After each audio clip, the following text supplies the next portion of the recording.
we are in very accelerated times. That was it November of 2022, the generative AI, was it 2022? Yeah, 2022. Generative AI just sort of like started, a new revolution in the space, and there's a lot of concern and a lot of fear, even um, to some extent there is quite a bit of hype as well around the whole, like, oh, AI is going to kill the industry, and AI tools with automated translation, speech recognition, are being integrated into RSI platforms as we speak. They're there already. And the main controversy centers around whether AI will replace human interpreters, or will it augment their capabilities. And so my question is really, do you think, could this evolution of AI eventually redefine the role of interpreters, shifting them from active participants to just essentially overseers of AI systems, and leading to some sort of future where interpreters are seen more as AI managers than linguists, language managers? Like, where do you see that headed at this moment? Yeah, crystal ball moment, right? Yeah. Show me your crystal ball, Uroš. Yeah, very, very difficult to say.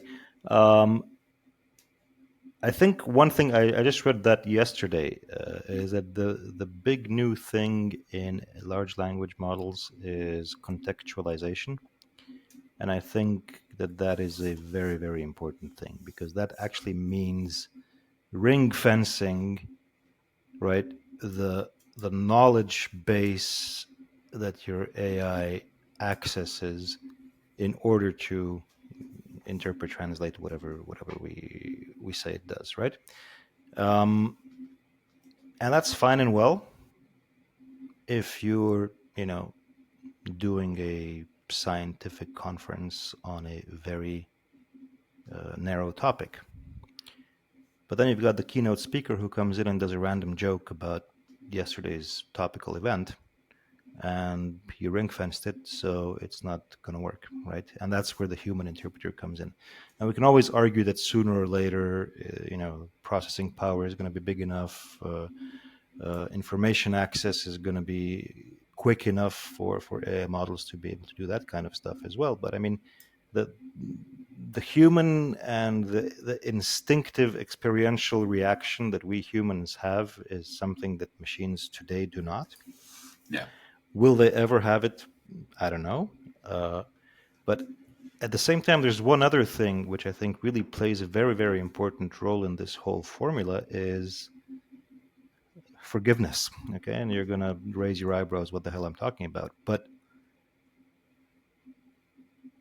if a human makes a mistake, it's human to err, right? As the adage to err is human. Yeah. If a machine makes a mistake, different story, bad product, right? Yeah. I mean, I'm going to take this to a level which is maybe a bit extreme, but when you have like massive accidents and stuff, I don't know, airplane crashes, massive train crashes, etc. Human error is something that we humans tend to somehow accept better than technical failure, right? And AI is always going to be deemed as a technical failure if it goes wrong, right? Yeah. And that's why you have all the memes and all the clips of the funny captions that AI comes up with when people are saying this and AI says it was that, et cetera, et cetera. And that's something that's going to be happening all the time.